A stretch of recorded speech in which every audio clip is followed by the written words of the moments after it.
مظلوم کی دعا ہر صورت میں مقبول ہوتی ہے، چاہے وہ فاسق و فاجر ہو، چاہے وہ کافر ہو، مشرک ہو، بہت بڑا گناہگار ہو، کسی بھی دھرم کے ماننے والا ہو، کسی بھی ذات سے تعلق رکھتا ہو، مظلوم کی دعا ہر صورت میں مقبول ہوتی ہے۔ حضرت ابو ہریرہ رضی اللہ عنہ سے مروی ہے کہ اللہ کے رسول صلی اللہ علیہ وسلم نے فرمایا لا ترد دعوت المظلوم وَإِن كَانَ فَاجِرًا فَفَجُرُ السلام کے درمیان جو کچھ ہوا تھا اس کی جانکاری حضرت خدیجہ رضی اللہ عنہا کو دی اور فرمایا کہ میں ڈر گیا ہوں، مجھے جان کا خطرہ لاحق ہو گیا ہے۔ تو حضرت خدیجہ رضی اللہ عنہا نے آپ کو تسلی دیتے ہوئے کہا فَوَاللَّهِ لَا يُخْزِكَ اللَّهُ أَبَدًا وَاللَّهِ إِنَّكَ لَتَصِلُ الرَّحِيمَ وَتَصْدُقُ الْحَدِيث وَتَحْمِلُ الْكَلَّ وَتَكْسِبُ الْمَعْدُومَ وَتَقْرِي الضَّيْفَ وَتُعِينُ عَلَى نَوَائِبِ الْحَقِّ۔ اللہ کی قسم اللہ آپ کو کبھی ذلیل و رسوا نہیں کرے گا۔ بخدا صل علی محمد وعلى آل محمد كما صليت على إبراهيم وعلى آل إبراهيم إنك حميد مجيد اللهم بارك على محمد وعلى آل محمد كما باركت على إبراهيم وعلى آل إبراهيم إنك حميد مجيد۔ حضرات گرامی، حمد و صلات کے بعد آپ کے سامنے سنن ترمذی کی ایک حدیث پڑھی ہے۔ اس حدیث کے اندر دو بڑی اہم باتیں بیان کی گئی ہیں۔ آئیے دیکھتے ہیں کہ وہ دو اہم باتیں کیا ہیں۔ سب سے پہلے حدیث کا ترجمہ دیکھیے۔ حضرت ابو بکرہ رضی اللہ عنہ سے روایت ہے کہ اللہ کے پیارے نبی جناب محمد رسول اللہ صلی اللہ علیہ وسلم نے فرمایا کہ دو گناہ ایسے ہیں کہ اللہ تبارک و تعالی آخرت کی سزا کے ساتھ دنیا ہی میں فوری سزا بھی دے دیتا ہے۔ اور وہ دو گناہ کیا ہیں؟ ظلم و زیادتی اور قطع رحمی، رشتوں کو توڑنا، رشتوں کو کاٹنا اور ظلم و زیادتی۔ یہ دو گناہ اتنا خطرناک ہے کہ اللہ تبارک و تعالی آخرت میں سزا دے گا، یہ تو بعد کی بات ہے، لیکن اسی دنیا کے اندر اللہ تبارک و تعالی فوری سزا دے دے گا۔ اور ان دو جرموں کے علاوہ کوئی جرم ایسا نہیں ہے جس کی سزا کا اہتمام اللہ تبارک و تعالی اس طرح کرتا ہے۔ اس حدیث میں ظلم و زیادتی اور قطع رحمی سے بچنے کی تعلیم اور صلہ رحمی کی تاکید کی گئی ہے۔ اسی طریقے سے اس حدیث کے اندر ایک لفظ آیا ہے بغیون، جس کا معنی ہے آدمی کا اپنے حد سے تجاوز کرنا، حد سے آگے بڑھ جانا اور دوسرے کے حقوق پر دست درازی کرنا، اپنے فرائض کی ادائیگی میں کوتاہی اور دوسرے کے حقوق پر دست درازی کرنا، یہ ظلم ہے۔ اور ظلم جان پر ہو، مال میں ہو، کسی کی عزت و ناموس پر ہو، اللہ کے حقوق میں ہو یا بندوں کے حقوق میں ہو، ہر صورت میں ظلم ہے اور یہ حرام ہے۔ اور ظلم و زیادتی کرنے والوں کا انجام بہت ہی برا ہے، جیسا کہ اللہ تبارک و تعالی سورہ طٰہٰ آیت نمبر 11 کے اندر فیصلہ کر دیا ہے کہ وَقَدْ خَابَ مَنْ حَمَلَ ظُلْمًا، جس نے ظلم و زیادتی کی وہ ناکام اور نامراد ہوا۔ اور کسی بھی قسم کے ظلم و زیادتی کرنے والا ظالم ہوتا ہے، اور ایسے لوگوں کو اللہ تبارک و تعالیٰ پسند نہیں فرماتا ہے۔ اللہ تبارک و تعالیٰ فرماتا ہے اِنَّ اللَّهَ لَا يُحِبُّ الظَّالِمِينَ، بے شک اللہ تعالیٰ ظلم و زیادتی کرنے والوں سے محبت نہیں کرتا ہے۔ اور میرے بھائیوں، جس شخص پر ظلم و زیادتی کی جائے، اس شخص کی فریاد، اس شخص کی بددعا، بچ نہیں سکتا ہے۔ اللہ کے رسول صلی اللہ علیہ وسلم نے جب حضرت معاذ بن جبل رضی اللہ عنہ کو یمن کا گورنر بنا کر بھیجا تو اللہ کے رسول صلی اللہ علیہ وسلم نے بہت ساری نصیحتیں کیے۔ ان میں سے ایک نصیحت یہ بھی تھا کہ اتقی دعوت المظلوم فإنها ليس بينها وبين الله حجاب، کہ مظلوم کی بد دعا سے بچو، اس لیے کہ اللہ اور اس کے مابین کوئی پردہ حائل نہیں ہوتا ہے۔ اسی طریقے سے میرے بھائیوں، ظالم کی سزا کا اندازہ اس بات سے بھی لگا سکتے ہیں کہ مظلوم کی دعا ہر صورت میں مقبول ہوتی ہے۔ مظلوم کی دعا ہر صورت میں مقبول ہوتی ہے، چاہے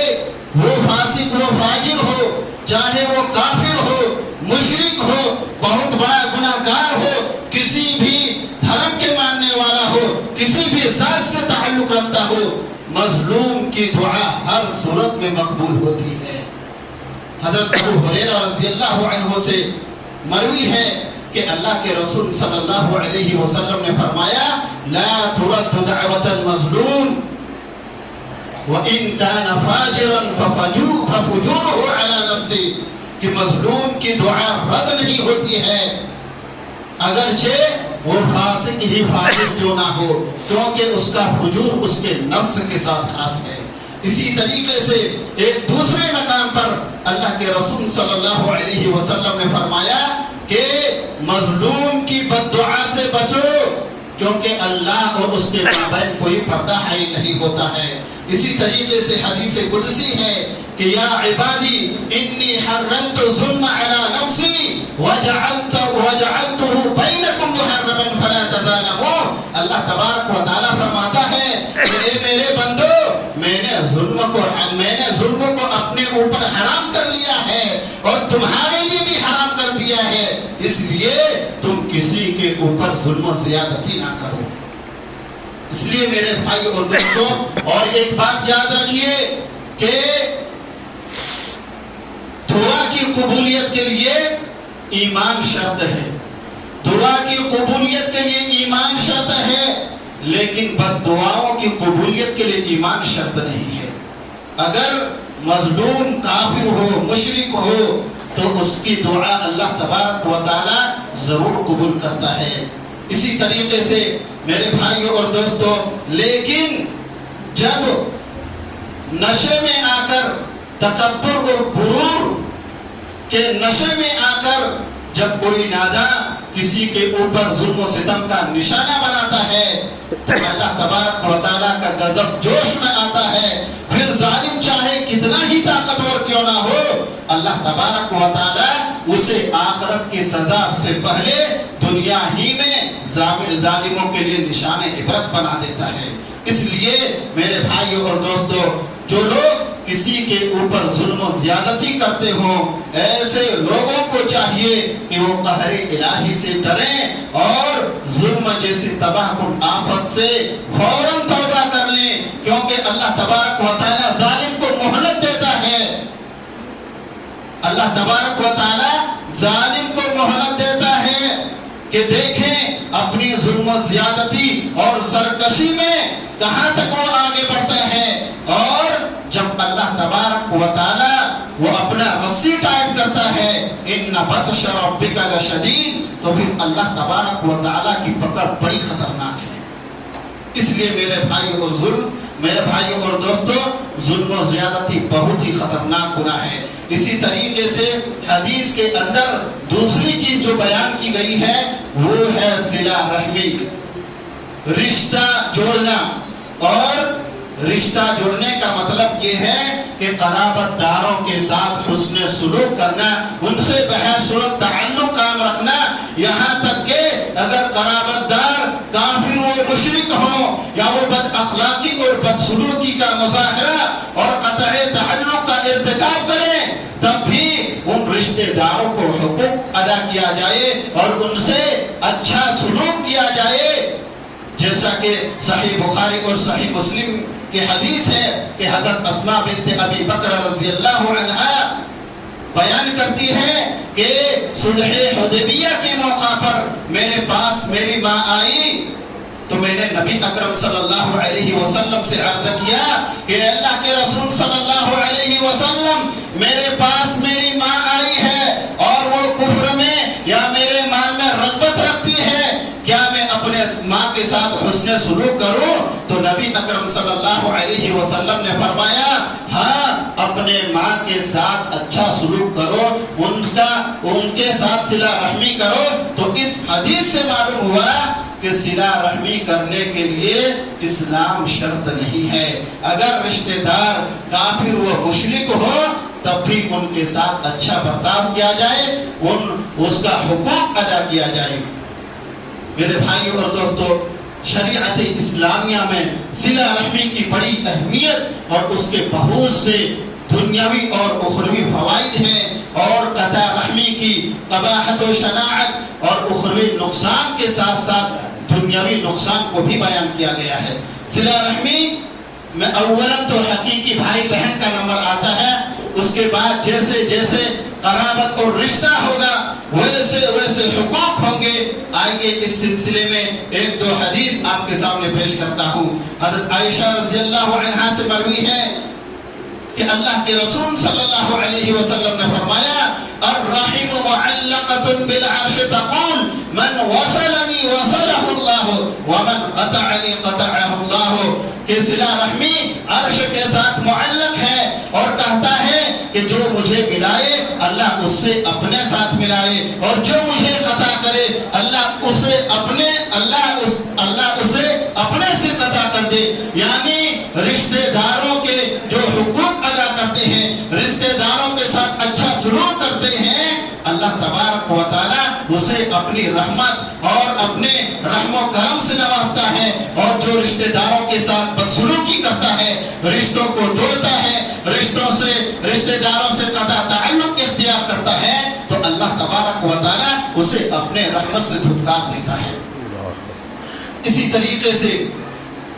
ام المومنین حضرت میمونہ رضی اللہ عنہا کہتی ہے کہ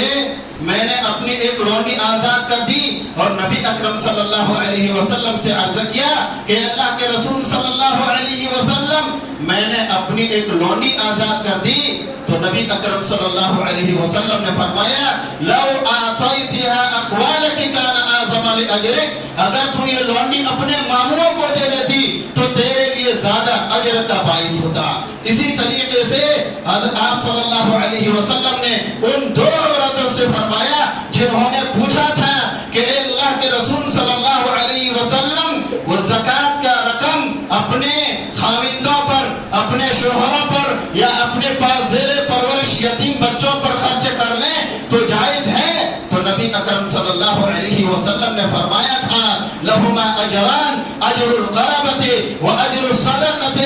تمہارے لیے ڈبل اجر ہے، ڈبل ثواب ہے، ایک تو رشتہ داری کے حق کی ادائیگی کا ثواب اور دوسرا صلہ رحمی کا۔ تو اس حدیث سے ایک بات معلوم ہوئی کہ بیوی اپنے شوہر پر زکوٰۃ کا رقم دے سکتی ہے، اور اسی طریقے سے میرے بھائی اور دوستو صلہ رحمی کرنا یہ ایمان کی علامت ہے۔ حضرت ابو ہریرہ رضی اللہ عنہ سے مروی ہے کہ اللہ کے رسول صلی اللہ علیہ وسلم نے فرمایا من کان یؤمن باللہ والیوم الآخر فلیصل رحمہ، جو شخص اللہ پر اور یوم آخرت پر ایمان رکھتا ہو اسے چاہیے کہ وہ صلہ رحمی کرے۔ اسی طریقے سے صلہ رحمی کرنا یہ جنت میں لے جانے والے اعمال میں سے ہے۔ حضرت ابو ایوب انصاری رضی اللہ عنہ سے مروی ہے کہ اللہ کے رسول صلی اللہ علیہ وسلم کے پاس ایک آدمی آیا اور کہا کہ اللہ کے رسول صلی اللہ علیہ وسلم مجھے کوئی ایسا عمل بتلا دیجئے جس سے میں جنت میں داخل ہو جاؤں۔ تو نبی اکرم صلی اللہ علیہ وسلم نے فرمایا تعبد اللہ لا تشرکوا به شیئا وتقیم الصلاة وتؤتی الزکاة وتصل الرحم۔ اللہ کے رسول صلی اللہ علیہ وسلم نے فرمایا کہ ایک اللہ کی عبادت کرو اور اللہ کے ساتھ کسی کو شریک نہ کرو، وَتُقِيمُ الصَّلَاةَ اور نماز قائم کرو، وَتُؤْتِ الزَّكَاةَ اور زکات ادا کرو، وَتَصِلُ الرَّحِمَ اور رشتے داروں کے ساتھ حسن سلوک کرو۔ تو اس حدیث سے معلوم ہوا کہ صلہ رحمی کرنا یہ جنت میں لے جانے والے اعمال میں سے ہے۔ لیکن آج کل دنیاوی معاملات کی وجہ سے ایک دوسرے سے قطع تعلق کر کے بیٹھ جاتے ہیں، شاید انہیں علم نہیں ہوتا کہ